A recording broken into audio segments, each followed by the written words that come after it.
Venezuela punya jet tempur Rusia, punya sistem rudal S-300, punya tank modern, radar canggih, dan persenjataan bernilai miliaran dolar. Tapi saat presidennya ditangkap, tidak ada sirene perang, tidak ada jet yang mengudara, tidak ada satupun peluru yang ditembakkan. Ini bukan cerita tentang negara miskin senjata.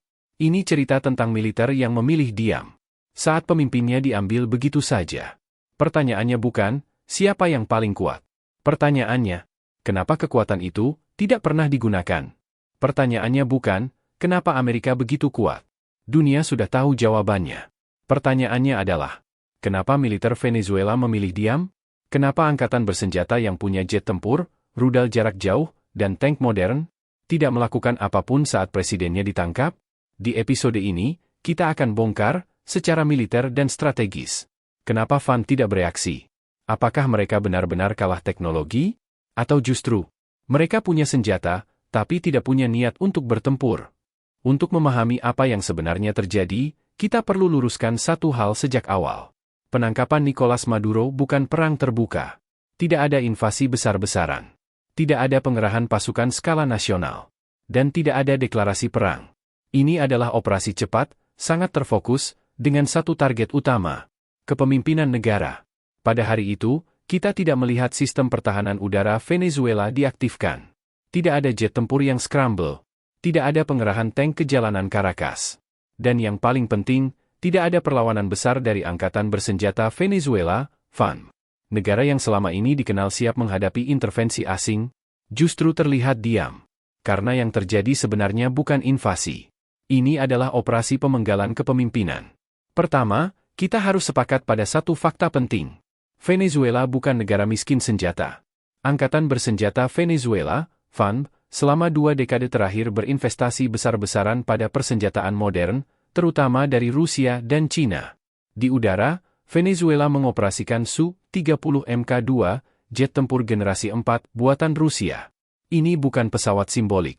Su-30 adalah platform multirole berat, punya radar kuat, mampu membawa rudal jarak menengah dan jauh, dan dirancang untuk pertempuran udara maupun serangan darat.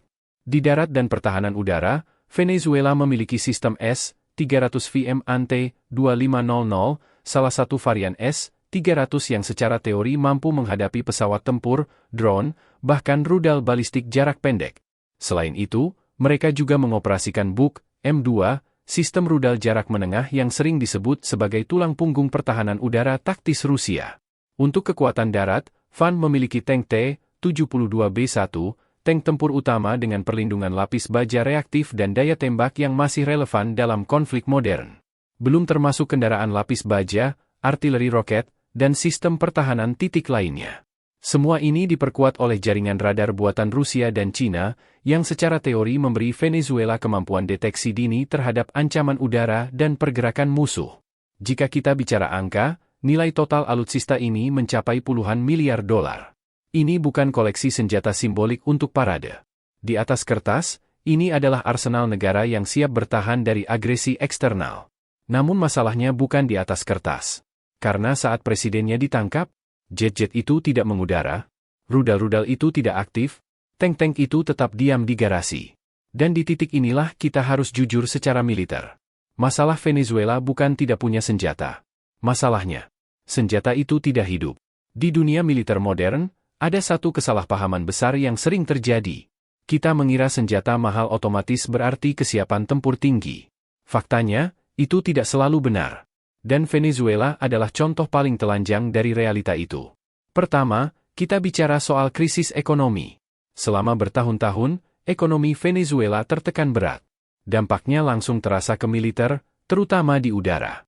Jet tempur seperti Su-30 Mk2 bukan sekadar besi dengan sayap.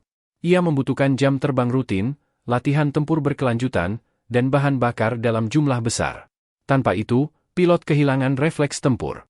Dan jet tempur tanpa pilot yang terlatih, hanyalah pajangan mahal. Kedua, sanksi internasional. Sanksi bukan cuma soal uang. Ia memutus rantai logistik. Suku cadang tertahan. Upgrade sistem terhambat. Amunisi berpemandu presisi tidak selalu tersedia. Banyak sistem senjata akhirnya masuk status limited availability, bukan siap tempur penuh. Ketiga, ketergantungan pada teknisi asing. Sebagian besar sistem canggih Venezuela, baik Rusia maupun Cina, membutuhkan teknisi khusus untuk pemeliharaan tingkat lanjut. Masalahnya, teknisi ini tidak selalu berada di lokasi. Dan tanpa mereka, banyak sistem tidak bisa diaktifkan cepat, apalagi dalam situasi darurat mendadak. Keempat, dan ini yang paling kritis, combat ready status. Di atas kertas, sebuah negara bisa memiliki ratusan unit alutsista.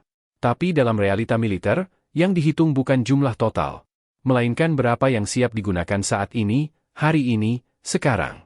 Dalam kondisi krisis mendadak, banyak sistem Venezuela diduga tidak berada di status hot alert, tidak memiliki kru lengkap, tidak mendapat otorisasi aktivasi. Dan di perang modern, waktu adalah segalanya. Karena ada satu hukum tak tertulis di dunia militer. Dalam perang modern, senjata yang tidak siap dalam 10 menit pertama, secara strategis sudah mati. Sekarang kita masuk ke inti analisa militernya. Apa yang terjadi pada Nicolas Maduro bukan operasi invasi, dan juga bukan serangan konvensional.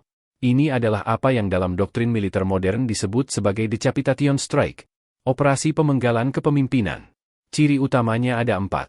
Pertama, operasi sangat cepat. Bukan hitungan hari, bahkan bukan jam, tetapi menit. Kecepatan ini disengaja untuk memastikan target tidak sempat mengaktifkan sistem pertahanan nasional. Kedua, target tunggal dan sangat spesifik. Bukan pangkalan militer. Bukan instalasi radar. Bukan unit tempur. Targetnya adalah satu orang. Dan lingkaran terdekatnya. Ketiga, minim tanda radar dan jejak elektronik. Operasi seperti ini menghindari pesawat besar, formasi terbuka, atau lintasan yang mudah terdeteksi. Bahkan jika melibatkan unsur udara, yang digunakan adalah platform rendah, senyap, dan sangat terbatas. Cukup untuk mengangkut tim, bukan untuk berperang. Keempat, dan ini yang paling penting, tidak memicu protokol perang nasional. Tidak ada serangan terbuka yang memaksa negara target mendeklarasikan keadaan perang. Tidak ada pemicu otomatis yang mengharuskan sistem pertahanan udara diaktifkan penuh. Disinilah banyak orang salah paham soal sistem seperti S-300. S-300 adalah sistem pertahanan udara strategis. Ia dirancang untuk menghadapi pesawat tempur, pembom, rudal jelajah, rudal balistik. Ia bukan sistem untuk mendeteksi dan menghentikan operasi infiltrasi elit di darat. Ia tidak membaca niat. Ia hanya membaca ancaman udara.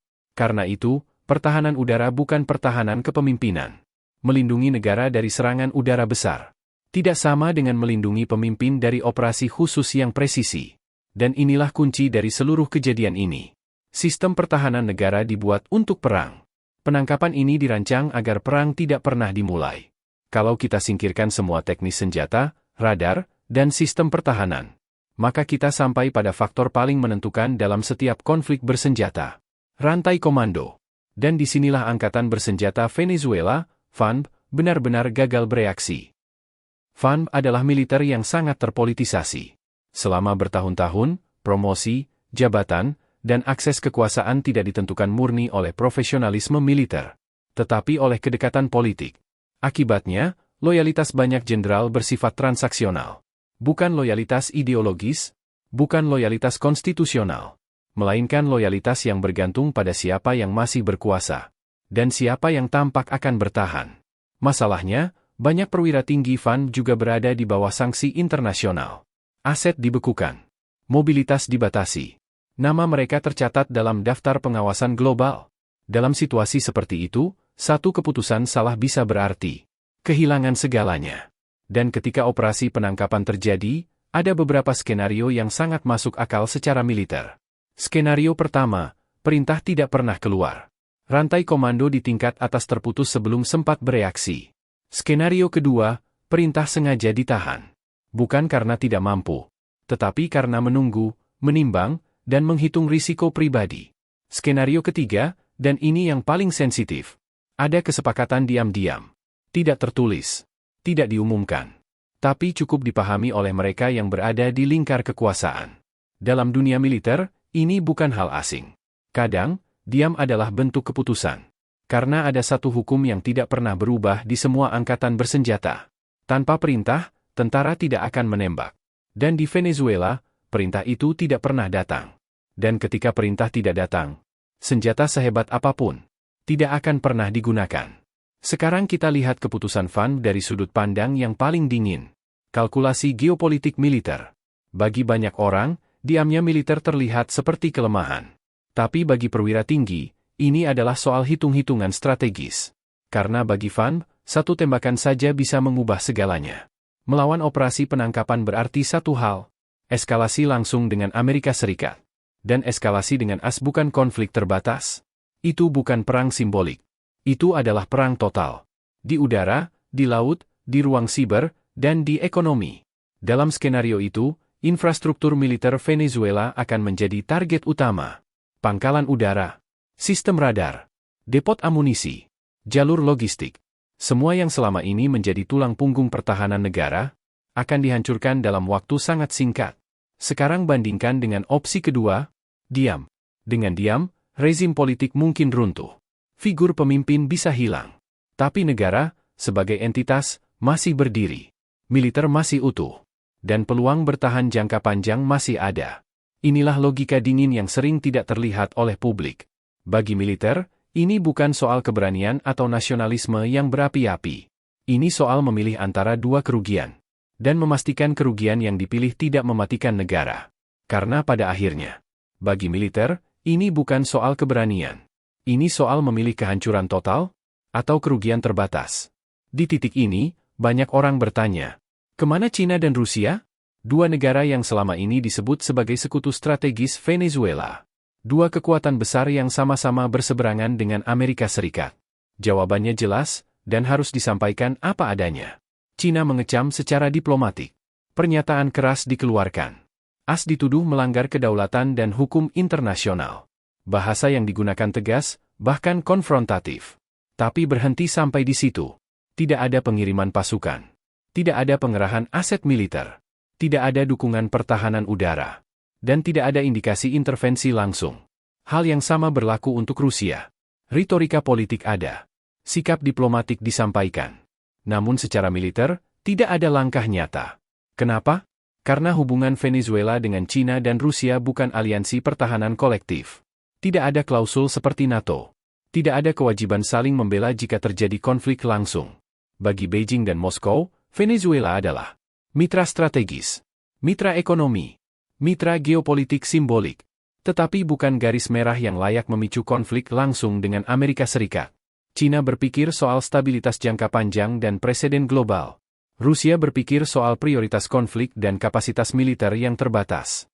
Dan di dunia nyata geopolitik, itu adalah kalkulasi rasional. Karena ada satu kenyataan pahit yang jarang diucapkan secara terbuka. Cina dan Rusia adalah mitra strategis. Bukan bodyguard militer. Dan ketika krisis datang, setiap negara, pada akhirnya, harus berdiri dengan kekuatannya sendiri. Kalau kita tarik garis dari semua yang terjadi di Venezuela, ada satu pesan besar yang tidak bisa diabaikan. Kasus ini mengirim peringatan ke seluruh dunia. Bahwa kedaulatan negara bukan ditentukan oleh seberapa mahal senjatanya. Bukan oleh berapa banyak jet tempur atau rudal yang dimiliki.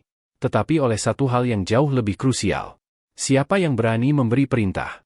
Saat krisis benar-benar datang. Venezuela tidak runtuh karena kekurangan alutsista.